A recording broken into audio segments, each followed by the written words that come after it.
How do you teach engineering well in K through 12 during these days of virtual learning, COVID safety, and beyond? Let's hear lots of tips from a STEM education expert next on the K-12 Engineering Education Podcast.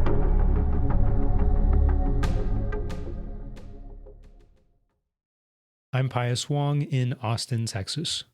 My guest is Dr. Corey Hall, curriculum specialist at STEM Education Works in Pennsylvania. She gained a huge amount of knowledge in technology and engineering education, working as a school librarian for 8 years, and also as a middle school teacher and college professor for 24. I started our talk by asking Corey what it was like being a librarian compared to her other roles. I will just tell you that being a school librarian is probably the best job out there.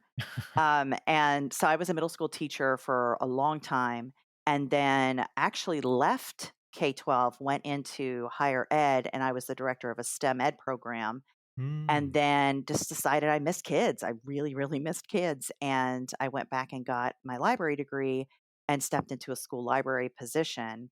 And it was absolutely the best years of my entire career. It was just a fantastic experience. So, the difference, I think the biggest difference is as a teacher, you're so focused on making sure you get your curriculum in, you have to do, classroom management. And Right. as a librarian, you kind of get to be a friend and you get to be a support.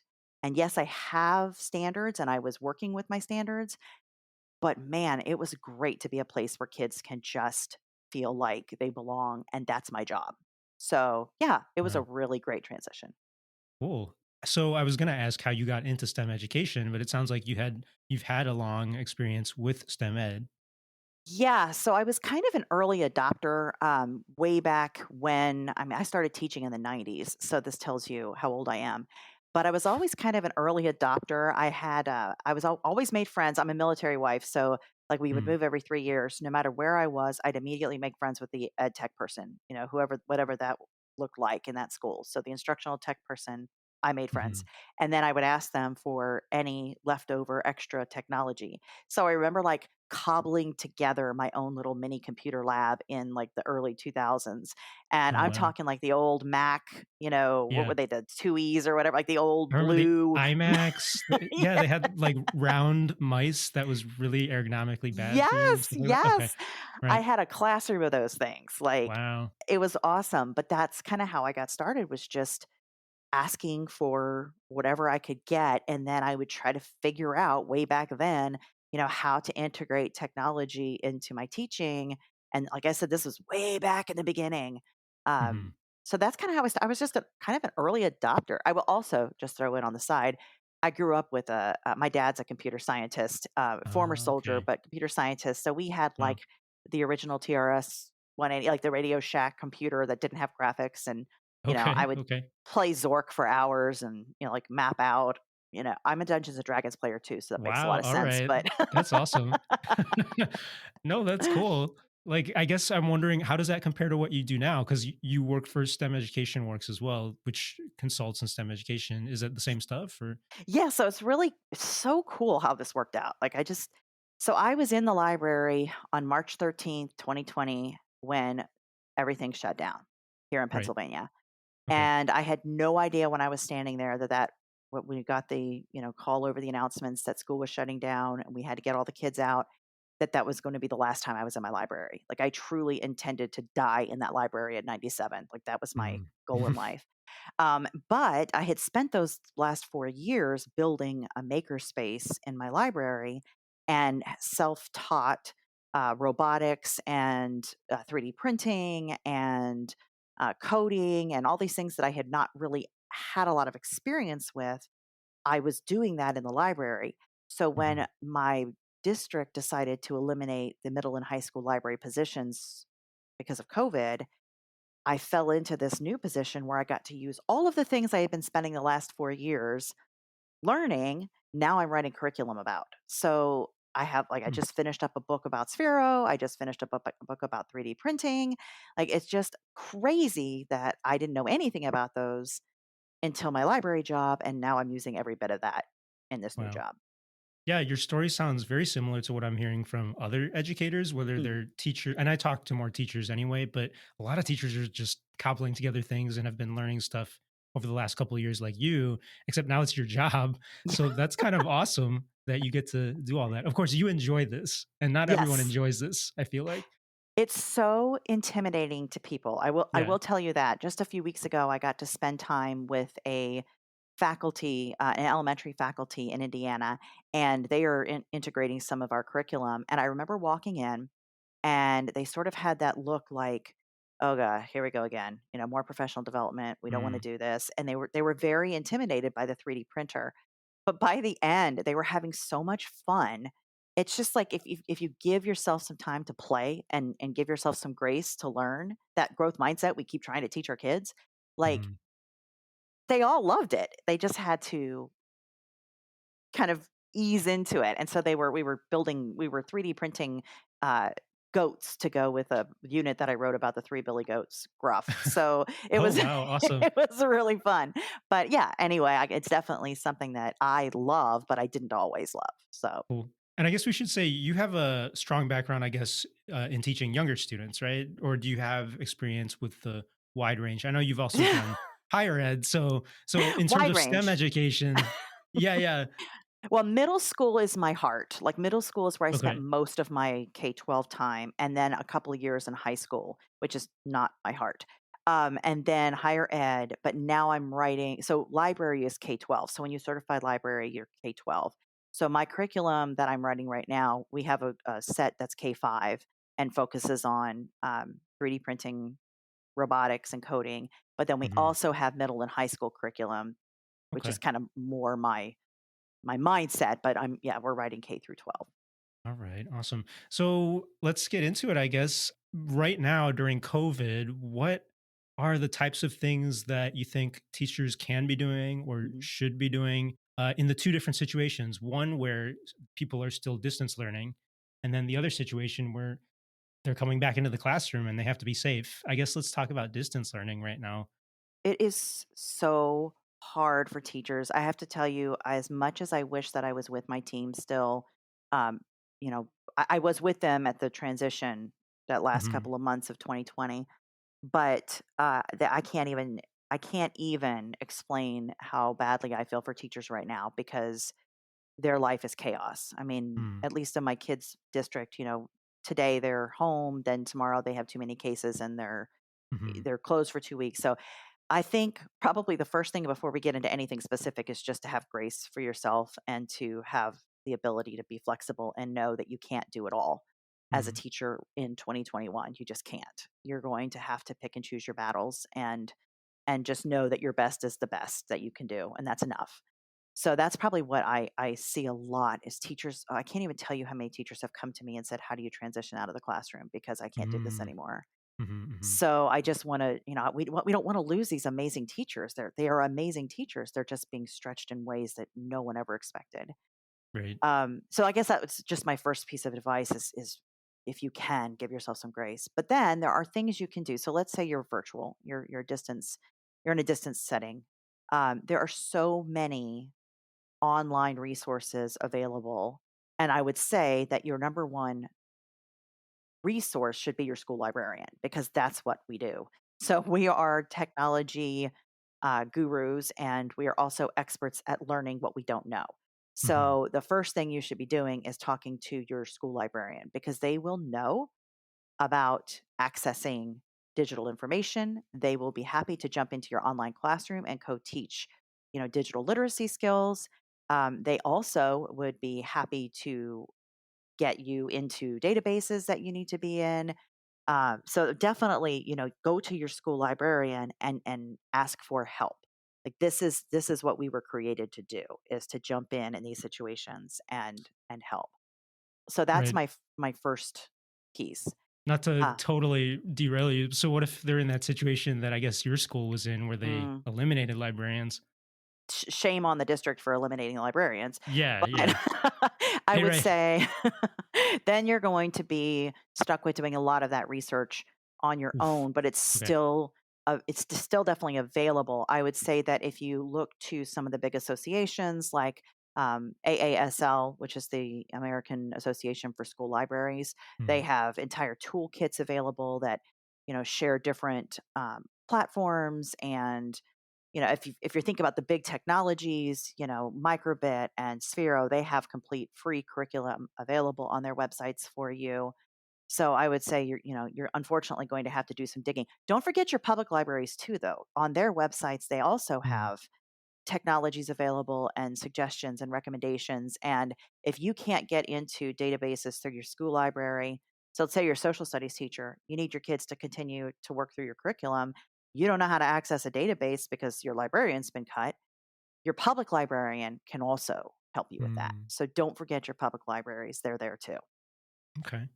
And so, what else can they do, I guess, besides going to some of these resources? Are there any other specific suggestions you have For for teaching from a reaching? distance. Yeah. Yeah, so definitely you're going to have to go about forming relationships with your students in a different way. So for me, I've been an online instructor at the college level for since 2003, so however many years that is. I Mm. don't do too much of the math in STEM. So Is it which maybe 8 years? So, is or no, no, 18 no, years. 18. 18. I think it's Yeah, 18. yeah. This is my error. I forgot a one, but yeah. So I'm definitely more the science and technology than the math. Okay. But I would say that forming relationships with your students has to be a priority and maybe even a priority over some of the curriculum. And that's going to look really different in a virtual setting. So it could be that you are, doing some activities online that are fun, some movement activities. You are getting to know your students. You're using all the different parts of whatever your learning management system is to make sure that you have FaceTime with your kids. I mean, FaceTime is going to be really important. I will throw in kind of a side related note here. Hmm. You hear the stories about teachers and Zoom and kids turning their cameras off. And Hmm. I will say it's more important that your video is on than your kid's video. And that's because you have no idea what your students are dealing with in their particular situation. So Right. forcing a child to put their video on is not always the wisest decision. So just throwing that disclaimer out there, you have no idea if your student is homeless and is trying to come to you in a McDonald's parking lot, or if they Right. are taking care of their siblings in the background. So just kind of throwing that out there as well, but forming relationships with your students any way possible. I mean, things like read alouds. A lot of publishing companies have really loosened the reins on the copyright for Hmm. audiobooks. So, Okay.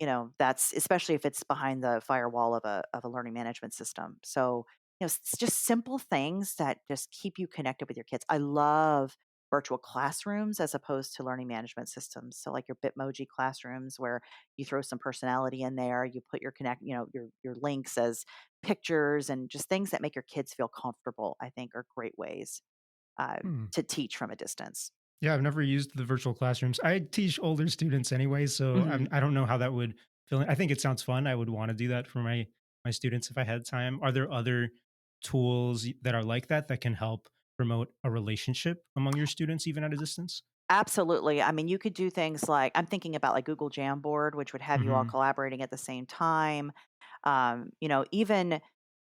Even if you're coming on and doing like you could have your kids podcasting back and forth, just like you're doing here. Bringing them in and asking them questions and letting them be part of the learning experience. But I will say, even those virtual classrooms work great for high school level as well because you Okay. can insert all kinds of audio and music and you put your resources in the pictures of laptops and things just so they're feeling like it's a classroom and not staring at Schoology or whatever your learning management system is, which is Right. kind of boring. Right. Right. So, yeah, just kind of some thoughts. And that's all done just in Google Docs and Google Slides. Okay. So what about engineering specifically? I know relationships, I would agree, are of Mhm, utmost importance.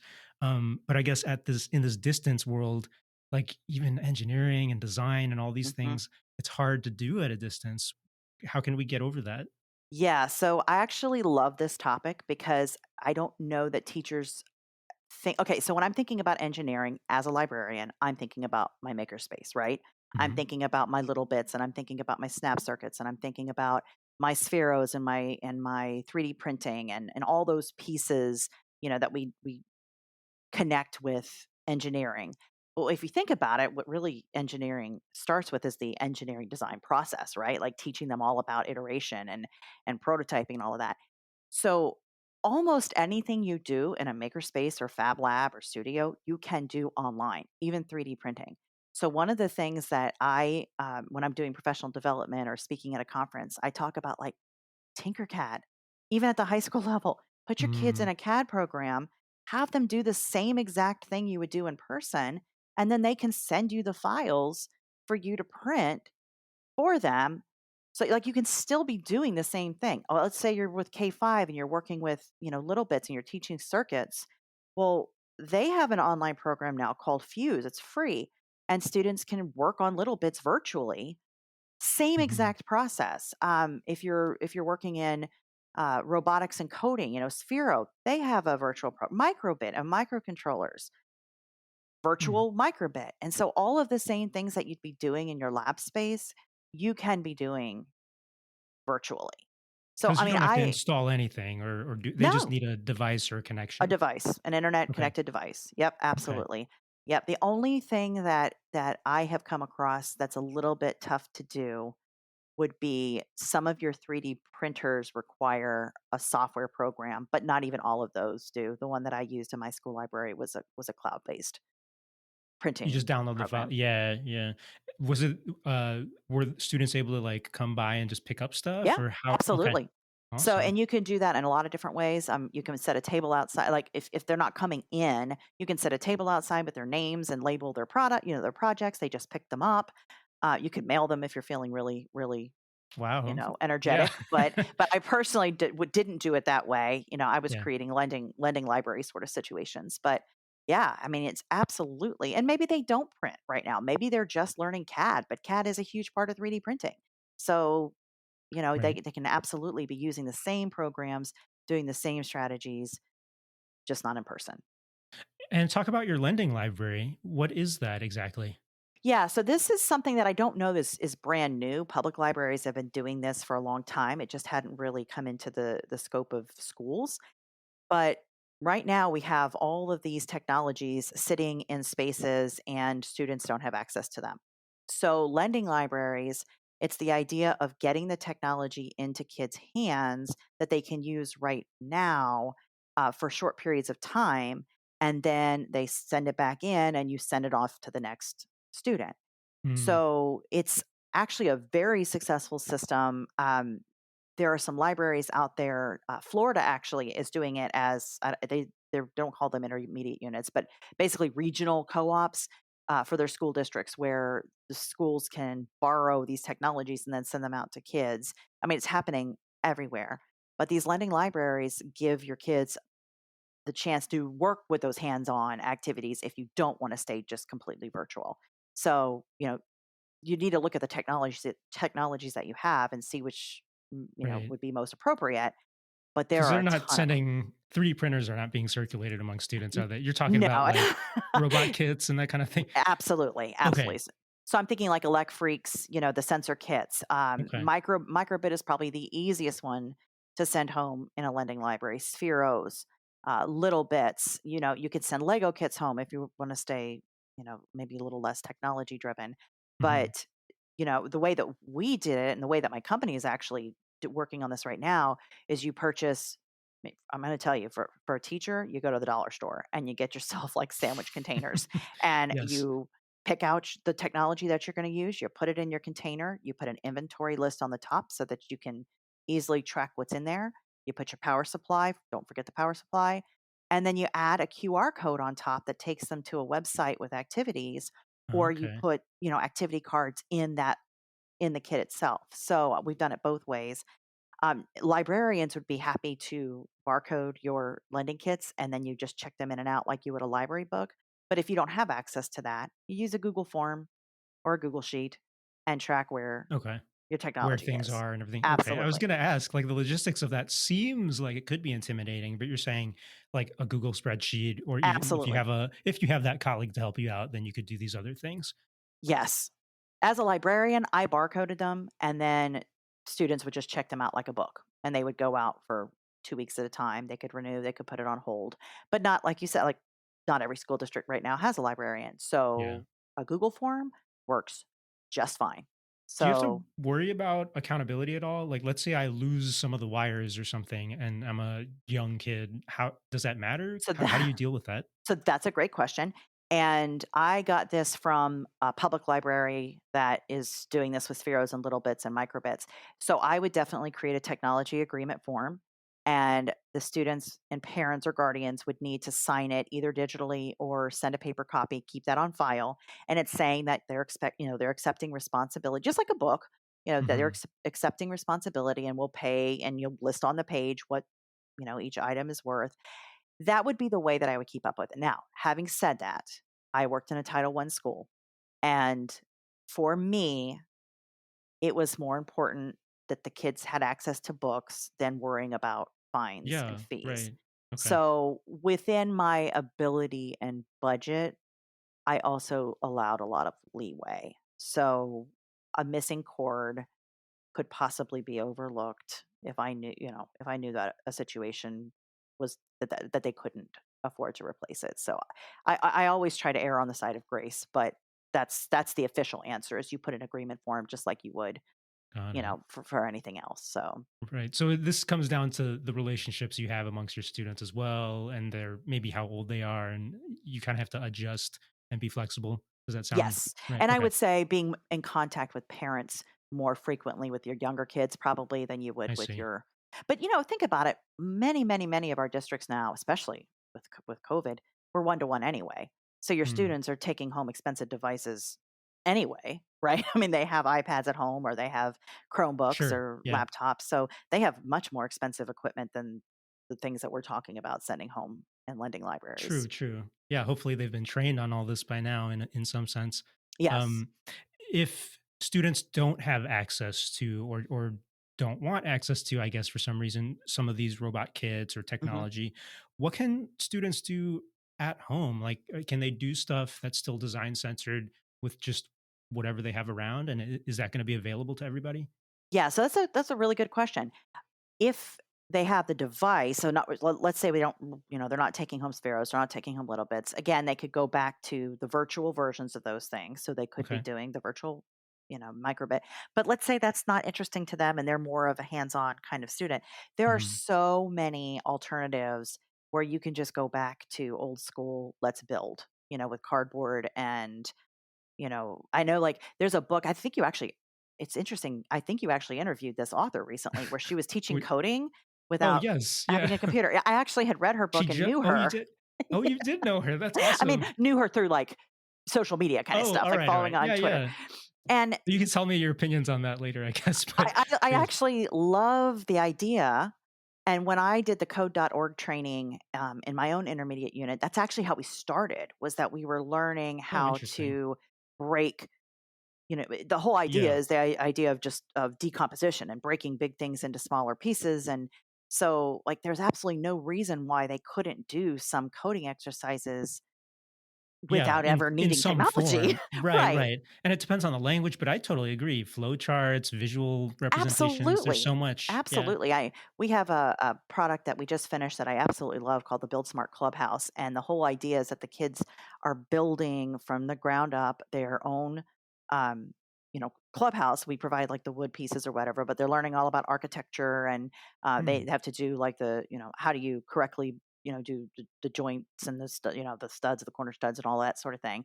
But then mhm. once they're done with the build and they've learned all these architecture terms and these building terms and construction, then they go into the coding piece and they add like the fan and the thermostat, and they're using sensor technology so that when it gets past, a certain temperature, I think we set it at 80, then their fan goes on and they add lighting and doorbells and that sort of thing. Well, all of that can be done at home as well, especially if you do some face to face through Zoom, some instruction. That is as hands on as it gets. The kids are going through the building process with glue and wood at So home you like learning. miniature kind of things, or you're talking about like a Yeah. full-size clubhouse? No, so this is probably I have to think about it. So if we were on video, I'd show you an example, but they're about probably 6 inches by 6 inches. So they're small, but they have to do we have corner tools and all of that That's thing. They learn cool. all of that. Yeah, it's really fun. So I mean, we have that. We have another one that we just put out called the microcart, based on the EV microcart racing in Indy, and they're doing the same thing where they're if you're at school, you're 3D printing your chassis, but if you're at home, we have a cereal box version. So the kids are actually cutting out a cereal box, turning it into the chassis, adding the axles and the pulleys and the wheels, and then they're programming it with a micro bit. They have a motor, Yeah. and they're adding the headlights. And yeah, so I mean, they're That's doing all awesome. that. Yeah, yeah. Yeah, it's fun stuff that's Right. hands It sounds on. like playtime in a way. Yeah, but they're learning. I mean, they learn all kinds of stuff. So yeah, it's great.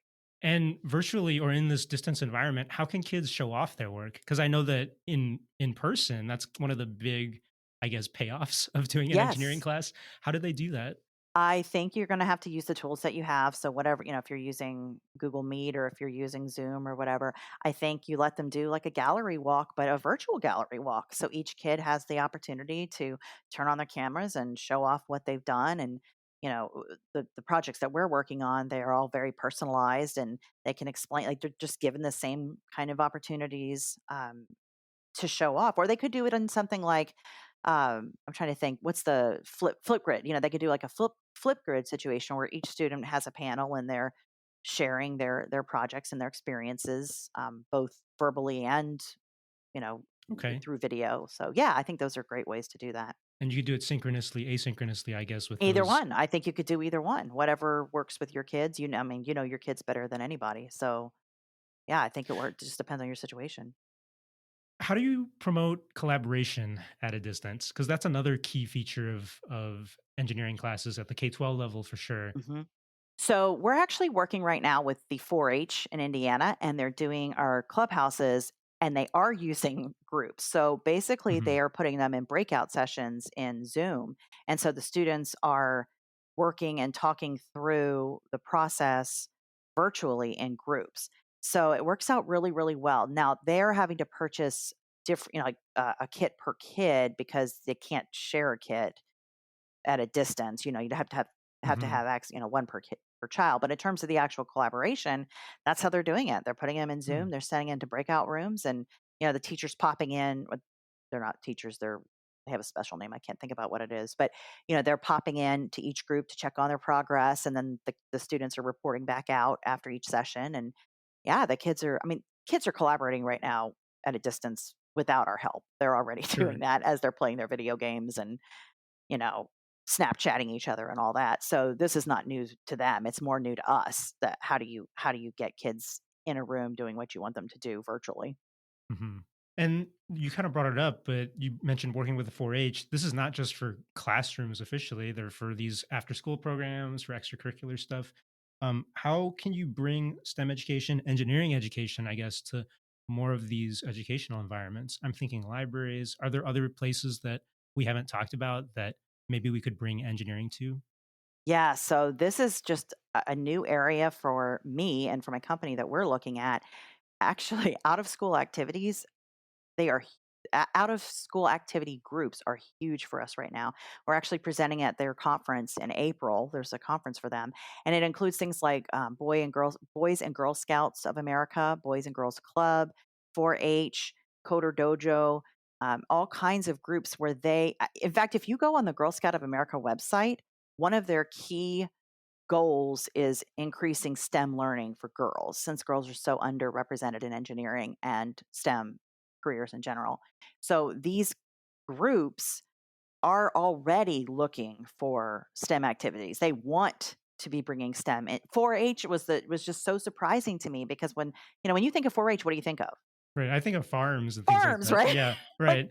farms. And the woman that we're working with in Indiana, she said, that has historically been their focus, but now they're being pushed and given money to bring in STEM education for their kids. That's why they were so excited about our clubhouses, because they were like, we're being told that in 4-H we can't be focusing just on agriculture anymore, because agriculture isn't just farming. There's so much technology Yeah. involved in agriculture. Totally. Yeah. So yeah, these groups are really actually becoming a huge part of our community at my company. We're really we were surprised. We didn't know that there was so much need for these out of school activities. Boy, like I Mhm. said, Boys and Girls Club, we just had one finish their space that they're working on, and they're going to be using curriculum that we've written just because that's their focus too. They want their kids to be coding and working on computers. They bought 3D printers. Like this is it's amazing to watch the transformation. Hmm. Should schools be looking to these after school or out of school organizations to help them integrate STEM education the way they would be before COVID? Do you I think that they've actually got expertise? I think it works both ways. I think that the after school activity groups should be working with schools to, what do you call it, to recruit students in. And I think that the schools should be looking to these clubs and how they're, being so creative and thinking they have to think outside the box anyway because they don't have Mhm. access to kids and resources and, spaces like schools do. So they absolutely have expertise in thinking outside of the box. So I mean, absolutely a teacher would be a remiss to not reach out to some Yeah. of these groups and public libraries, by the way, huge in virtual programming right now. Like reach out to them and use their information, their expertise, their knowledge. Okay. I want to shift gears a little bit because at least here in Texas, I don't know how it is where you are in Pennsylvania, Corey, but we've got a lot of schools that are open. They still got to Yes. follow rules, staying Yes. safe. Kids can't just do whatever they want. So, how does that change engineering education, computer science learning, all that stuff? Are there any particular things we got to watch out for right now in terms of in person safety? That is so important. And you are right. Right now, we're in that stage where schools are starting to open back up.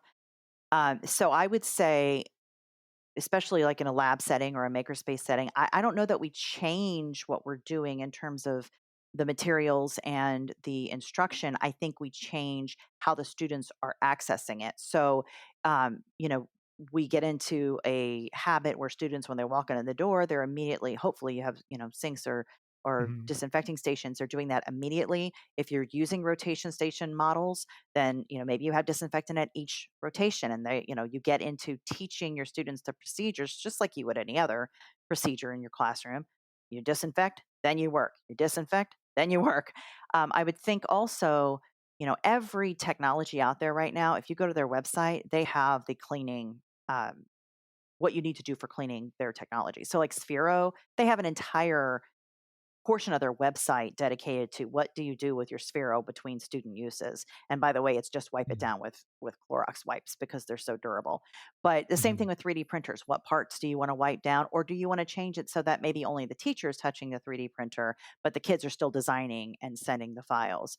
If you're working with manipulatives, do you want to keep bleach water in the back of your room, or you got to be careful with that with OSHA, but Yeah, you know right. or spray them down. How do you Right. want to do that and dry them out after every afternoon? um yeah, so I mean there are definitely ways. I don't know that I would change what I'm doing. I would just change Mhm. the way my students are accessing what I'm doing and making sure I provide lots and lots of opportunities for hand washing, disinfecting, and then I'm cleaning my materials much more regularly than I would have in the past. Okay. Does it change how libraries work in general? It did at the beginning. I think that that's calmed down a little bit. So for a while they were disinfecting books, which that was something that I don't think we even knew how to do. But like wiping down books, they would actually put the books like in quarantine for a couple of days between student uses. That is something I think that has really become less pressing. I think we've realized that the virus doesn't live in a book for very long, and we've kind of moved past that. But I think it's still the idea of just making sure that you have lots and lots of opportunities for students to disinfect, wash their hands if they're going to get a book. When they come to the desk, make sure you're constantly wiping down the circulation desk. Access to your computers, you're wiping down just like the public libraries have been doing for years, making sure Right. that there's disinfectant at each station, that kind of thing. So I really don't know that it's going to, in the long run, change that much. It's just going to improve our cleanliness procedures. Okay. Do you foresee that people are gonna keep these procedures at all? I do. I was actually having a conversation on Twitter with somebody, and he's one of my favorite principals. And he was saying, I didn't really think about it, but since we've been wearing masks, I haven't gotten sick. Like, not talking about COVID, I haven't gotten sick at Yeah, all. Right, right. Like, I haven't I know for myself, especially when I was in the classroom, every stinking year in February, I had bronchitis. Didn't matter, Sure. lost my voice. Has not happened to me since COVID started because we're wearing masks and we're Right. disinfecting nonstop. And I think I lived in Asia for a short time, and there's a lot of mask wearing people in Asia. I know I was in South Korea for a while, and I'm thinking I think that's something that maybe we not necessarily that we're all wearing masks, but that just the idea of Yeah, being, that it's not disinfecting, so shocking, it's right? not so shocking. There's a reason that they do it, and we're not as sick. So Yeah. I do think that we've actually learned some things through COVID about just simple hygiene processes that we need to keep in place.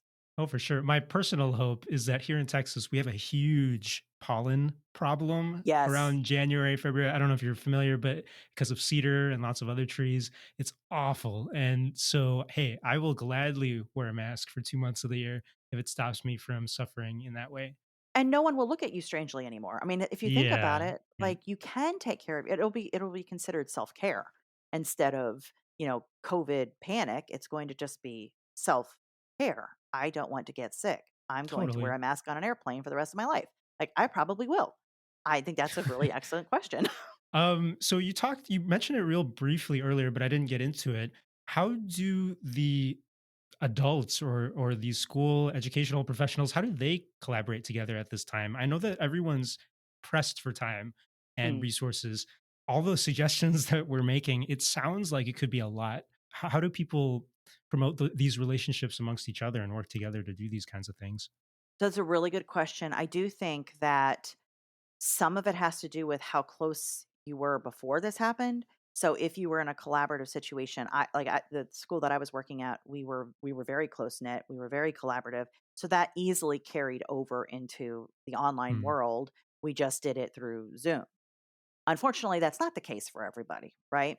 So I think that it's going to take a few, those early adopters, your librarians, generally speaking, who are going to be pushing in, and I did have to do that. Push in gently, show what we can offer, and offer to help. So that's one of the ways librarians do it. We're experts at this. I just have to tell you, we're the sneakiest sneakers that you'll ever meet because we'll do things like we'll co-teach, and I know that that's scary, but we'll even help you grade our part if you let us into your I think classroom. teachers would love that. Oh my Uh, gosh, I can't even Yeah. tell you, like, there were some really steadfast anti-collaborators in my last school district, and it just took a little bit of finagling. Hmm. I will take half of your class and I will work on this topic with virtual reality, and so you'll only have to deal with 15 and I'll deal with 15. Like, it's kind Yeah, of that that sounds awesome. Yeah. bribery sort of thing, but I would say the Yes. same thing even online. Like, okay, let's co-teach classes, and that way I can watch your students, you can watch, like, there's all kinds of ways that you can work together. And maybe you're co-lesson planning so that you take off some of the stress of yourself.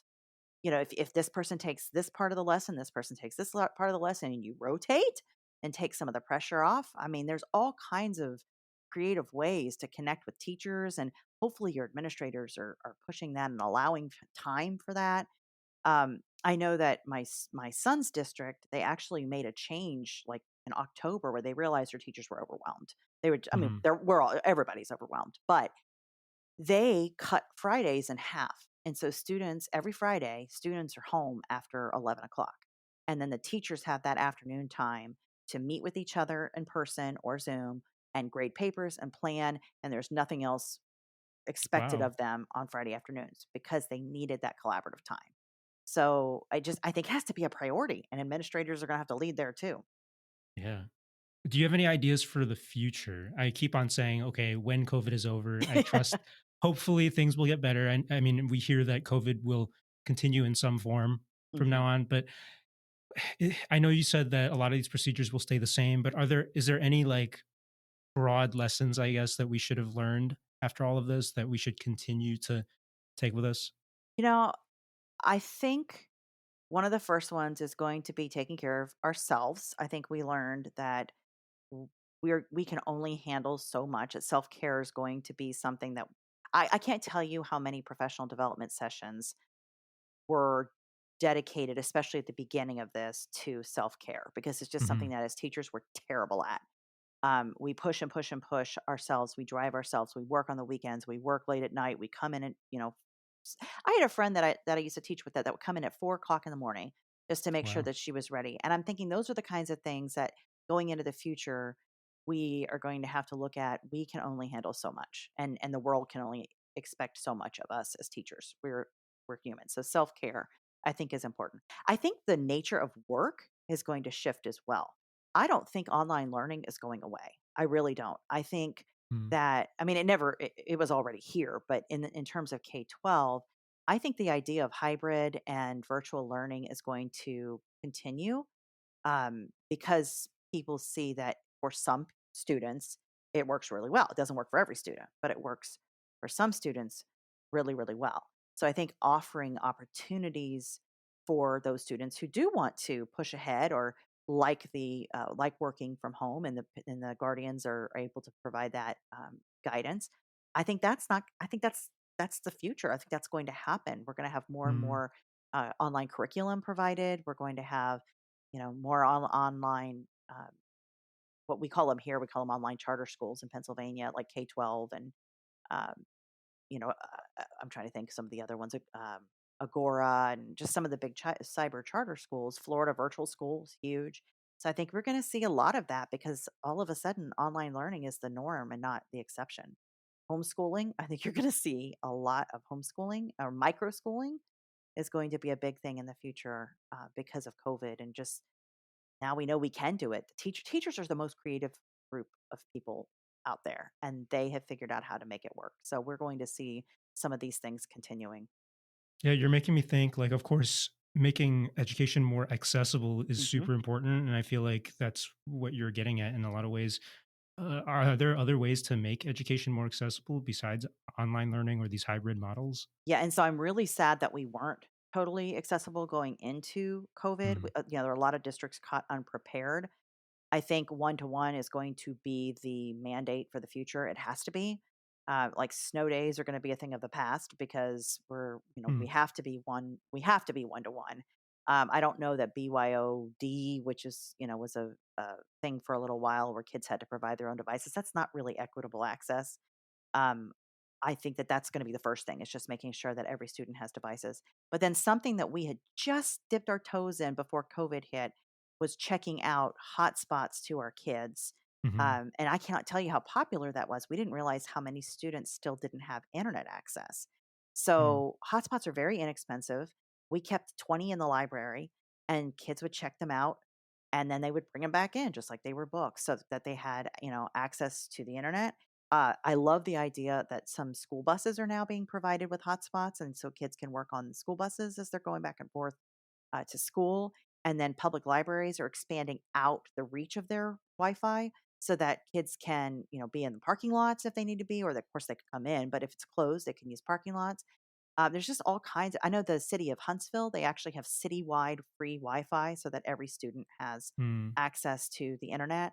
So just that's just some really cool ways to ensure that every child has access to technology. So, how can people find out more about you or STEM Education Works? Is there, I know you're active on Twitter, but is there a best way to reach out?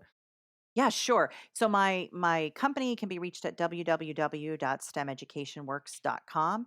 I love to expand my PLC. So you can find me. I love it. So you can find me on Twitter at RC Hallway, or we're also at STEM Education Works on Twitter. And then on Instagram, I'm at library_doc. Oh, So nice. feel free to reach out. I absolutely love talking anything library, anything school, anything kids, especially middle school. Please reach out. I will respond to any of those. I'm on social media way too much. So, feel free, feel free to reach out. No, it's a great tool. When it can be toxic, but I think that you use it in a very nice way. It helps everybody and helps professionally. So, yeah, check Dr. Corey Hall out. So Corey, thank you so much for sharing your ideas today. It was awesome. I know that I went a little longer always than I try to do, but I appreciate it, and I hope people reach out to you. Thank you. I had so much fun. That was Dr. Corey Hall, Curriculum Specialist at STEM Education Works. The K-12 Engineering Education Podcast is sponsored by my creative studio, Pios Labs, in Austin, Texas, where I work on projects in engineering and education, like podcasts, edtech, curricula, training, and more. Follow Pios Labs on social media to learn more. That's PIOSLABS. This podcast is possible thanks to clever people donating to the show on Patreon each month. Help me continue the podcast. Donate to the show at patreon.com/PiosLabs and get some perks when you do. Visit the podcast website for show notes, links, transcripts, and more. Go online to k12engineering.net. That's K12 engineering.net. Thank you for your support, listener. Until next time.